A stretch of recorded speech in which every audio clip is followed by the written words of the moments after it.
ഞാൻ ജോയ് CL, തൃശ്ശൂർ കുരിയച്ചിറ നിവാസി. ക്രിസ്മസിലൂടെ യേശുവിൻ്റെ ജനനം ലോകം ആഘോഷിക്കുന്നു. യേശുവിൻ്റെ കാലത്ത് യേശു ഒരു സെലിബ്രിറ്റി ആയിരുന്നില്ല. നസ്രത്തിലെ ഒരു ആശാരിയുടെ മകനായിട്ടാണ് അദ്ദേഹം വളർന്നത്. അതുകൊണ്ട് തന്നെ ഒരു സെലിബ്രിറ്റി അല്ലാത്ത ഞാനും ഒരു ക്രിസ്മസ് സന്ദേശം നൽകാനുള്ള സാഹസത്തിലേക്ക് കടക്കുന്നു. എല്ലാ ഉത്സവങ്ങളും ആഘോഷങ്ങളും പെരുന്നാളുകളും മനുഷ്യ കൂട്ടായ്മയുടെയും സഹകരണത്തിൻ്റെയും പ്രകടനങ്ങളാണ്. ക്രിസ്മസും അതുപോലെ തന്നെ. ഫുൾട്ടൺ ജെ ഷീൻ എന്ന പ്രശസ്ത വചന പ്രഘോഷകനെക്കുറിച്ച് എല്ലാവരും കേട്ടു കാണും. വലിയ പ്രാസംഗികനായിരുന്നു, വചന പ്രഘോഷകനായിരുന്നു, ആളുകളെ മോട്ടിവേറ്റ് ചെയ്യുന്ന ഒരു ബിഷപ്പായിരുന്നു. അദ്ദേഹം പറഞ്ഞത്, 1000 പുൽക്കൂടുകളിൽ ഉണ്ണി പിറന്നാലും മനുഷ്യ ഹൃദയങ്ങളിൽ ഉണ്ണി പിറക്കുന്നില്ലെങ്കിൽ നമ്മുടെ ക്രിസ്മസ് ആഘോഷങ്ങൾ വ്യർത്ഥമാണ്. ബലിയല്ല, കരുണയാണ് ഞാൻ ആഗ്രഹിക്കുന്നത് എന്നാണ് യേശു തൻ്റെ ജീവിതത്തിലുടനീളം പറഞ്ഞിട്ടുള്ളത്. അടിച്ചമർത്തപ്പെട്ടവരുടെയും ദരിദ്രരുടെയും ഒരു അംബാസഡറായിരുന്നു യേശു. എളിമയുടെയും പങ്കുവയ്ക്കലിൻ്റെയും സന്ദേശമാണ് ഓരോ ക്രിസ്മസും നമുക്ക് നൽകുന്നത്. ബത്ലഹേമിലെ കാലിത്തൊഴുത്തു മുതൽ ജെറൂശലമിലെ കാൽവരി മല വരെ യേശുവിൻ്റെ ഇഹലോക ജീവിതം ത്യാഗത്തിൻ്റെയും എളിമയുടെയും മാത്രമായിരുന്നു. ക്രിസ്മസ് ഒരു ഓർമ്മപ്പെടുത്തലാണ്. നമ്മെപ്പോലെ തന്നെ നാം നമ്മുടെ അയൽക്കാരനെ സ്നേഹിക്കുമ്പോൾ, നമ്മുടെ സമ്പന്നതയിലും നാം ആത്മാവിൽ ദാരിദ്ര്യം സൂക്ഷിക്കുമ്പോൾ, നമ്മുടെ ദാരിദ്ര്യത്തിൽ നമ്മൾ അനുഗ്രഹത്താൽ സമ്പന്നരാകുമ്പോൾ, ഒരു സഹായത്തിന് വേണ്ടി നമ്മളോട് ആവശ്യപ്പെടുന്ന ഒരു വ്യക്തിക്ക് അവൻ്റെ പ്രതീക്ഷയിൽ കവിഞ്ഞ് നമ്മൾ കൊടുക്കുമ്പോൾ, ഓരോ ദിവസവും ഒരു അവസരമായി എടുക്കുകയും അതിൽ നിന്നും നേട്ടങ്ങൾ കൊയ്യുകയും ചെയ്യുമ്പോൾ ക്രിസ്മസ് നമ്മുടെ അടുത്തു വരുന്നു.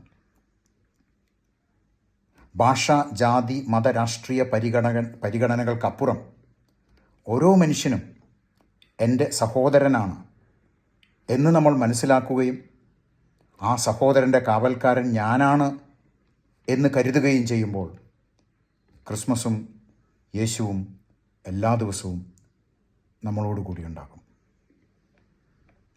20 നൂറ്റാണ്ടുകൾക്ക് മുൻപ് ഒരു പശുത്തൊഴുത്തിൽ ഏറ്റവും വിനീതനായി ജനിക്കുകയും 33-ാം വയസ്സിൽ എല്ലാ അവഹേളനങ്ങളും ഏറ്റുവാങ്ങിക്കൊണ്ട്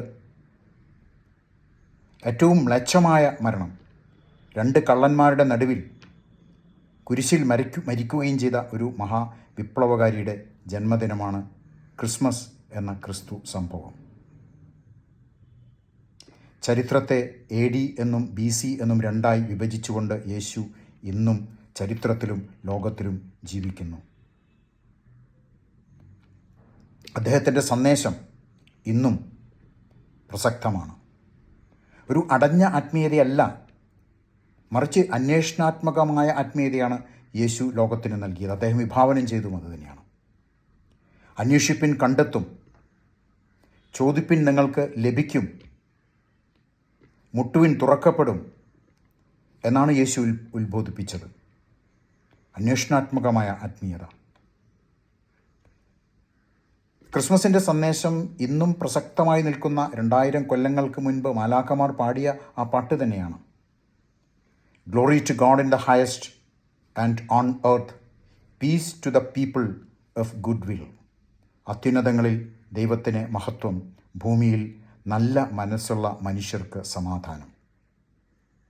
this implies a vertical relationship with a creator and a horizontal relationship with a fellow creatures.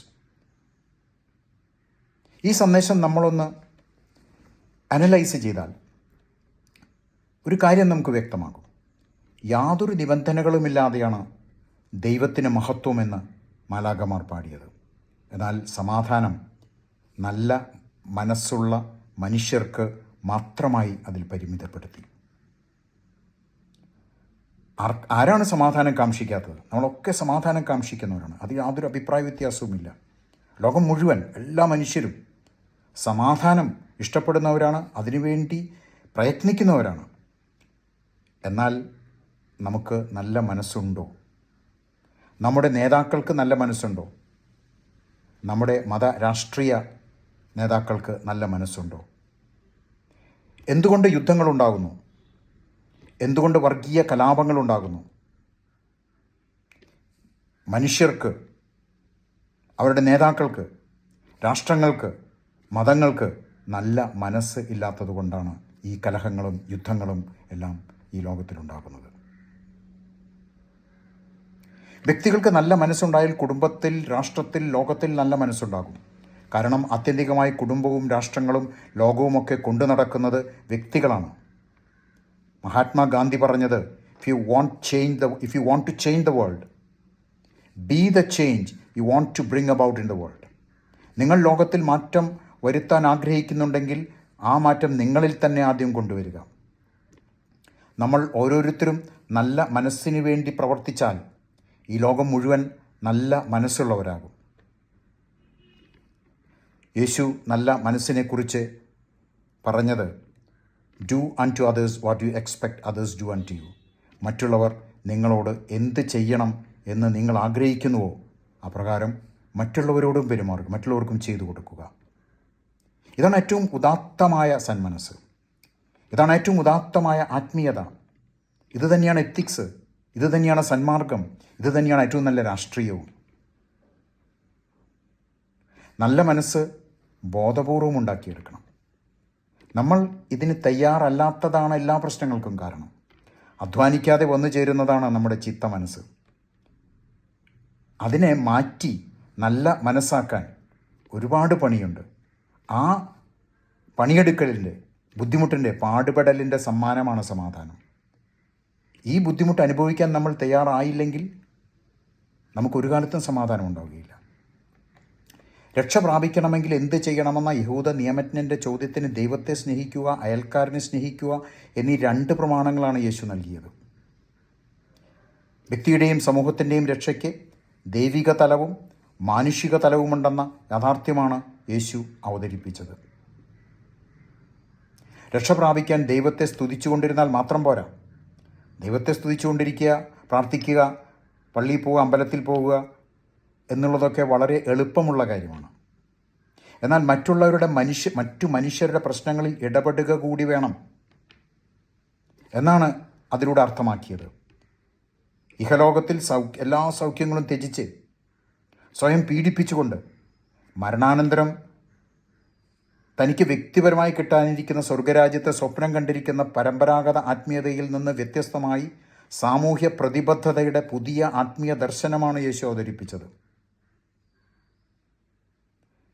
ആരാണ് എൻ്റെ അയൽക്കാരൻ എന്ന പ്രസ്തുത പണ്ഡിതൻ്റെ മറുചോദ്യത്തിന് ജെറൂശലത്ത് നിന്ന് ജെറീക്കോയിലേക്കുള്ള വഴിയിൽ കൊള്ളക്കാരുടെ ആക്രമത്തിൽ മൃതപ്രായനായി കിടക്കുന്ന ഒരു മനുഷ്യനെ ശുശ്രൂഷിക്കുന്ന സമറിയക്കാരൻ്റെ ഉപമയാണ് യേശു നൽകിയത്. അന്നത്തെ യഹൂദ സമൂഹത്തിന് ഏറ്റവും വെറുക്കപ്പെട്ട വിഭാഗമാണ് സമറിയക്കാരൻ. ഒരു മനുഷ്യന് സംഭവിച്ച ദുരന്തം അത് കണ്ട് പ്രതികരിക്കാതെ ആദ്യം കടന്നുപോയത് പുരോഹിതനായിരുന്നു. പിന്നീട് ഉന്നത കുലത്തിൽപ്പെട്ട, അന്നത്തെ യഹൂദ പാരമ്പര്യമനുസരിച്ച് ഉന്നത കുലത്തിൽപ്പെട്ട ലേവ്യനും. പുരോഹിതൻ്റെ ദൈവികതയോ ലേവ്യൻ്റെ കുലമഹിമയോ അല്ല, മറിച്ച് സമറിയക്കാരുടെ മനുഷ്യത്വവും കരുതലുമാണ് സമൂഹത്തിന് വേണ്ടത്. അതാണ് യേശു അർത്ഥമാക്കിയത്. അവിടെയാണ് നല്ല മനസ്സ്. അങ്ങനെയുള്ള മനസ്സുള്ള ലോകത്തിലെ സമാധാനം നിലനിൽക്കൂ. ഓരോ ദുരന്തമുണ്ടാകുമ്പോഴും അനീതി കാണുമ്പോഴും നാം കുറേ നേരം വിലപിക്കും. അതിനുശേഷം അതുമായി നമ്മൾ താതാത്മ്യം പ്രാപിക്കും. ഞാൻ മാത്രം വിചാരിച്ച ഒന്നും നടക്കില്ല എന്ന് ചിന്തിക്കും. പിന്നീട് അത്തരം ദുരന്തങ്ങളും പ്രശ്നങ്ങളുമൊക്കെ നമ്മുടെ നിത്യജീവിതത്തിൻ്റെ ഭാഗമായി, എല്ലാ അനീതികളും അക്രമങ്ങളൊക്കെ നമ്മുടെ നിത്യജീവിതത്തിൻ്റെ ഭാഗമായി നമ്മളങ്ങോട്ട് അംഗീകരിക്കുന്നു. പലപ്പോഴും നമ്മുടെ വികലമായ പെരുമാറ്റങ്ങളെ ന്യായീകരിക്കുന്നതിന് പുതിയ തത്വശാസ്ത്രങ്ങൾ നമ്മൾ മെനയുന്നു. നമുക്ക് സാമൂഹ്യമായ അംഗീകാരം ലഭിക്കണമെങ്കിലും സമാധാനപരമായി ജീവിക്കണമെങ്കിലും അനീതിക്കെതിരെ നിശബ്ദതയും ദുരന്തങ്ങളിൽ നിസ്സംഗതയും പാലിക്കണമെന്ന തലതിരിഞ്ഞ തിരിച്ചറിവിലേക്ക് നമ്മുടെ സാമൂഹ്യ ഭീരുത്വം, സോഷ്യൽ കവേർഡൈസ് നമ്മളെ എത്തിച്ചിരിക്കുന്നു. മത രാഷ്ട്രീയ സംഘടനകളുടെ തെറ്റുകളെ വിമർശിച്ചാൽ അവയിൽ എനിക്കുള്ള സ്ഥാനവും സമൂഹത്തിൽ എനിക്കുള്ള അന്തസ്സും നഷ്ടപ്പെടുമോ എന്ന ഭീതി വളരെയേറെ വ്യക്തികളെ അടിമ മനോഭാവമുള്ളവരും നിഷ്ക്രിയരുമാക്കുന്നു. ഇനി അവിടെ ഈ ജെറൂസലത്ത് നിന്ന് ജെറീക്കോയിലേക്ക് പോകുന്ന വഴി എന്ന് പറയുന്നത് നമ്മൾ എല്ലാ ദിവസവും കാണുന്നത് തന്നെയാണ്. നമ്മൾ അവിടേക്കൊന്നും പോകണ്ട. നമ്മുടെ നിത്യജീവിതത്തിൽ ഒരു ആവശ്യക്കാരൻ നമ്മുടെ മുമ്പിൽ വന്നു പെടുന്നുണ്ടെങ്കിൽ അതാണ് ജെറൂസലത്ത് നിന്നും ജെറീക്കോയിലേക്കുള്ള വഴി. അവിടെ കിടക്കുന്ന മനുഷ്യൻ ഒരാവശ്യമുള്ള മനുഷ്യനാണ്. അങ്ങനെയുള്ള മനുഷ്യരെ നമ്മൾ നിത്യജീവിതത്തിൽ കണ്ടുമുട്ടുന്നു. അവരെ സഹായിക്കുമ്പോഴാണ് നമ്മൾ നല്ല സമറിയക്കാരനാകുന്നത്. തിരിഞ്ഞു നോക്കാതെ പോയ പുരോഹിതനും ലേവ്യനും കുറേയേറെ തൻ്റേതായ ന്യായീകരണങ്ങൾ കാണും അങ്ങനെ പോയതിന്. ആരെങ്കിലും വീണുകിടക്കുന്ന മനുഷ്യനെ രക്ഷിക്കുമെന്ന് അവർ ആത്മാർത്ഥമായി വിശ്വസിച്ചും കാണും. കാഴ്ചക്കാരൻ പ്രഭാവം അല്ലെങ്കിൽ ബൈസ്റ്റാൻഡർ ഇഫക്റ്റ് എന്ന ഈ അവസ്ഥയിലൂടെ നമ്മളൊക്കെ എപ്പോഴെങ്കിലുമൊക്കെ കടന്നു പോയിട്ടുണ്ടാവും. ആരെങ്കിലും അയാളെ സഹായിക്കും. നമ്മുടെ ഉത്തരവാദിത്വം നമ്മൾ മാറ്റി നിർത്തുന്നു. ഏതൊരു ദുരന്തത്തിന് പിന്നിലും അത് സാമൂഹ്യമായാലും വ്യക്തിപരമായാലും ഒരു നിയമലംഘനമുണ്ടായിരിക്കും. അത് സ്വാഭാവിക നിയമമോ മനുഷ്യനിർമ്മിത നിയമമോ ആയിരിക്കാം. സ്വാഭാവിക നിയമത്തിന് വിരുദ്ധമായി മനുഷ്യൻ നിയമമുണ്ടാക്കുന്നത് ദുരന്തത്തെ വിളിച്ചു വരുത്തലായിരിക്കും. നീതി ആയിരിക്കണം നിയമത്തിൻ്റെ ലക്ഷ്യം. ഒരു സമൂഹത്തിന് വേണ്ടി, സമൂഹം നീതിക്ക് വേണ്ടി, നീതി നടപ്പിലാക്കാൻ വേണ്ടി ഉണ്ടാക്കുന്ന ചട്ടങ്ങളാണ് നിയമങ്ങൾ. നീതി ലക്ഷ്യം വയ്ക്കാത്ത എല്ലാ നിയമങ്ങൾക്കെതിരെയും പ്രതികരിക്കാൻ മനുഷ്യന് കടമയും അവകാശവുമുണ്ട്. അതാണ് യേശു അന്ന് ചെയ്തത്. റോമാ സാമ്രാജ്യത്തിലെ അനീതികൾക്കെതിരെ, അന്നത്തെ പൗരോഹിത്യത്തിൻ്റെ അനീതികൾക്കെതിരെ യേശു പ്രതികരിച്ചു. അതുകൊണ്ടുകൂടിയാണ് അദ്ദേഹത്തിന് കുരിശുമരണം ഏറ്റെടുക്കേണ്ടി വന്നത്. അനീതികളും ദുരന്തങ്ങളും കാണുമ്പോൾ നിശബ്ദരായിരിക്കാൻ നമുക്ക് അവകാശമില്ല. പ്രതികരിക്കുന്നതും ഇടപെടുന്നതുമാണ് യഥാർത്ഥ ആത്മീയത. യേശുവിൻ്റെ മാനിഫെസ്റ്റോ ആയി അറിയപ്പെടുന്ന മലയിലെ പ്രസംഗത്തിൽ യേശു പറഞ്ഞത് നീതിക്ക് വേണ്ടി വിശപ്പും ദാഹവും സഹിക്കുന്നവർ ഭാഗ്യവാന്മാർ, അവർ ദൈവപുത്രന്മാർ എന്ന് വിളിക്കപ്പെടും എന്നാണ്. പ്രതികരിക്കുന്നതിൽ നിന്നും നമ്മെ പിന്തിരിപ്പിക്കുന്നത് പലപ്പോഴും പ്രാദേശിക അഹംബോധങ്ങളാണ്, ടെറിട്ടോറിയൽ ഈഗോസ്. എൻ്റെ മതം, എൻ്റെ ജാതി, എൻ്റെ പാർട്ടി ചെയ്യുന്നതെല്ലാം ന്യായീകരിക്കണം, അതിനുവേണ്ട ക്യാപ്സ്യൂളുകൾ തയ്യാറാക്കണം എന്ന ബോധ്യമാണ്. ഈ ബോധ്യം നമ്മുടെ ഒരു ദോഷവശമാണ്.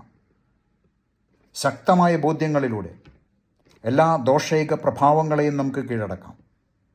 അനീതികൾക്കെതിരെ പ്രതികരിച്ചുകൊണ്ടും സഹജീവികളുടെ പ്രശ്നങ്ങളിൽ ക്രിയാത്മകമായി ഇടപെട്ടുകൊണ്ടും നമുക്ക് സന്മനസ്സുള്ള മനുഷ്യരാകാം. ഭൂമിയിൽ സമാധാനം കൊണ്ടുവരാം.